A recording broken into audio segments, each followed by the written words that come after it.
Hey y'all, I am sitting in the middle of the park. And when I say the middle of the park, like I'm very far away from everybody. So I got the camera propped up in my shoe. So I only work part-time and I work for myself. And I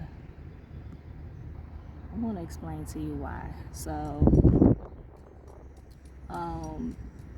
I worked from high school until about 29 straight. Like, I was just working. I always had multiple jobs. My last couple of jobs was in finance. And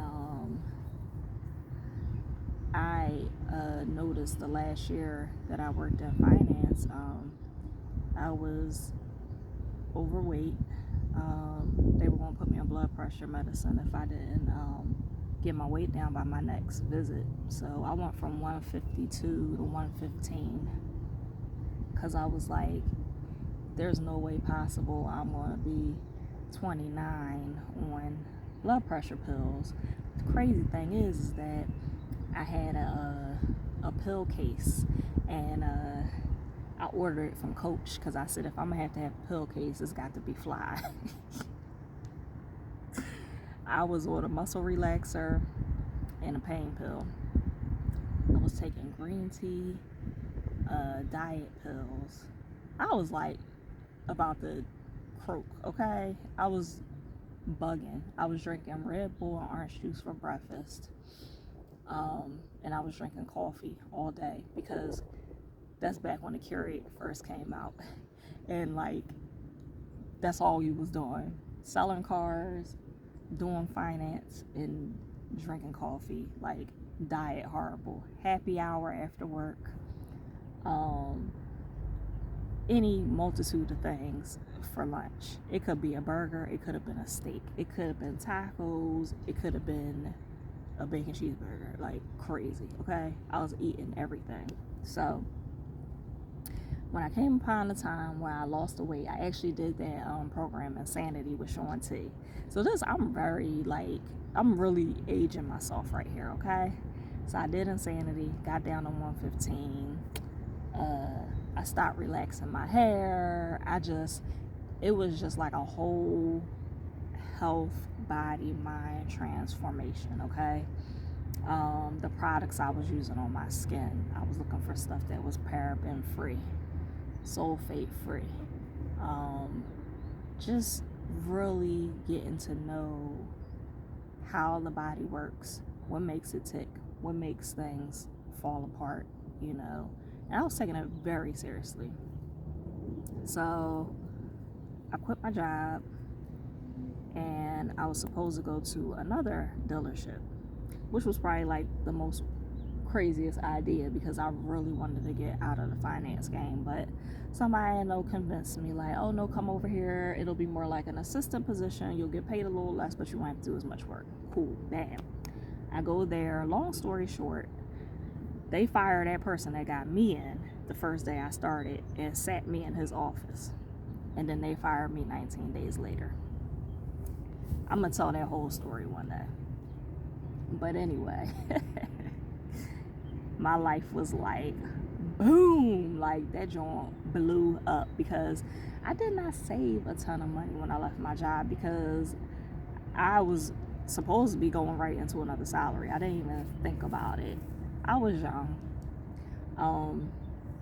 So I was out of work for a couple of months. Unemployment did not know who was supposed to pay me because I left a job and then got fired from a job so close, you know. It was the first time where I had fallen into a severe depression. My family and my friends didn't understand my decisions, like why I just wouldn't go back and do the same thing I was doing before at a different dealership or a bank, because I had worked at Bank of America for like 4 years before that. And you know how we say, like, oh, you gonna leave your good job, and it's like I was mentally ill. Okay. and my body was literally falling apart. So although I had got my body together, now it was just like my mind was like, oh my God, what did I do? But I knew I couldn't turn back, and I wasn't going to turn back. So I ended up going to school for massage therapy because I wanted to learn just more and more about the body. I had visited so many holistic people in my journey to lose the weight and get rid of the inflammation and to help with my chronic pain. And chronic pain is something that people don't understand. They don't take it seriously, and sometimes the cure is actually mental, or people around you, or your lifestyle, and it's not something that they can necessarily see on a X-ray or MRI.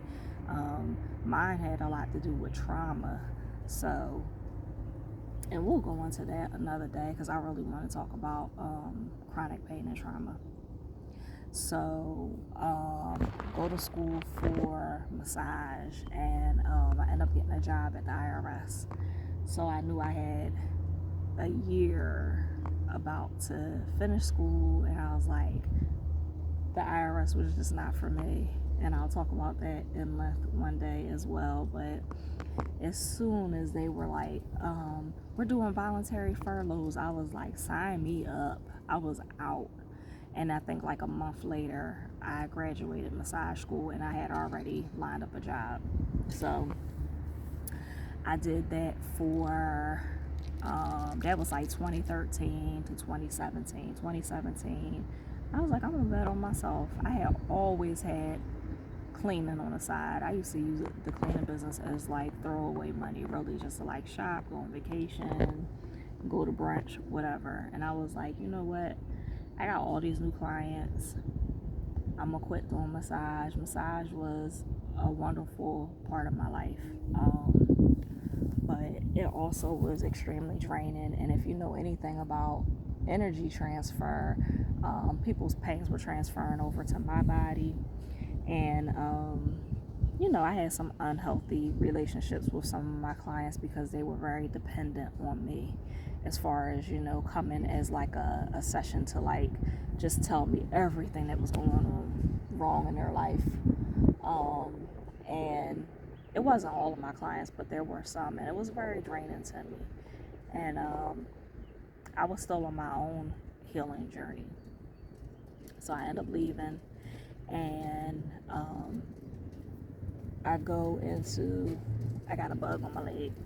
So anyway, so I leave there, and I go just like full time with the cleaning, and it was popping. I mean, popping. I had like a little contract with We Buy Ugly Houses type of company.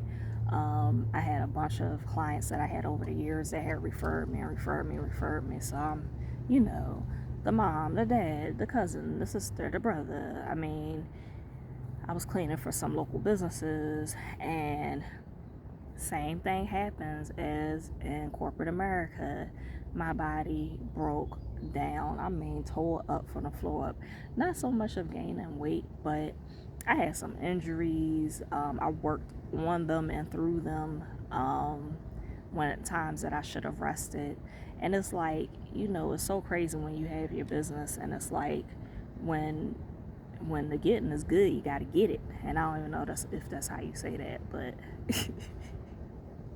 when the money is there, you got to grab it, because when you work for yourself, you just never know what the hell is going to happen, okay? So I basically burnt myself out, okay? And slowly some of those working relationships kind of, came to an end anyway, because whether it was a contract or, whatever it may have been. So, so business had got so slow, and I was like, damn, what am I do? Then I was like, yo, let me see if I can ride this out and just work a few hours a day and see what happens. And I've literally been doing that for over 2 years, where I'm just working a few hours a day. I still do my jewelry. Now, is it profitable? Not really. Is it tough? Yes. Do I need to watch what I spend? Of course. But when you are on a journey to heal your mind, body, and spirit, working is not your top priority. My job right now is to continue to heal my body. Like, it's such a glare on a video, but I can like literally see my face starting to come down from all of the weight and the cortisol and the stress and everything that was in my face. My stomach has gone down. My joints feel better. I'm eating better. You know, I'm an emotional eater, good and bad. Like, if I'm happy, I want to eat. If I'm sad, I want to eat. If I'm stressed, I want to eat. So it was just so much stuff I had to just like really regulate in my life, where I could not regulate it if my main priority was working. So no, I am not one of those no days off girls. It is Monday. I don't even know what time it is. It might be 1 something or 2 something. I already had a client today, and I had one client, and that's all I'm gonna do. I just ran 2 miles. Well, I did a run walk 2 miles, and now I'm sitting here stretching and making some content. And like, this is how I'm living my life to keep my sanity. And there are weeks and times where I am very busy, but then guess what? I might take a week off. And that is something that I had to do for myself. Is that going to work for everybody? No. I don't have children. So if I have a slow week, I'm not so much in panic mode. I already have a home. I have a car. I have everything I need. I don't have everything that I necessarily want.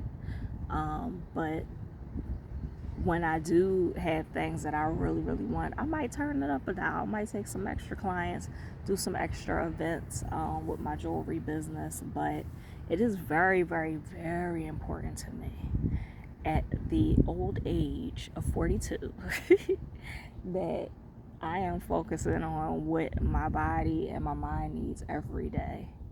That is my top priority. That is actually my job. My job is me. My career is me. The way I make money is through my cleaning business and my art, as far as my jewelry. And again, like I said, when I have big goals, yeah, I will grind. But guess what? I'm fitting to take off just as much time as when I worked. And I'm not saying that this is for everybody, but I do want to say that your gifts will pay you greatly, and you need to trust in your gifts that they will sustain you. Working for someone else that you cannot stand, or going into a place with an anxiety attack, going through traffic knowing you're going to hate your day, it's not the move, and you don't have to do it. I don't give a damn what everybody say around you, what your parents say, what your friends say, what your spouse say. You should be your top priority. And if you do have children, you gotta take care of you first anyway, because you do not want to show your kids an angry, miserable parent all the time. You don't want your children to say like, oh God, mom's coming home, and everybody's like running because they don't want to see how you are when you come in the house. Okay, so that's why I work part-time, because I'm trying to keep my my mental health in order. Okay, so let me know what y'all think. Peace.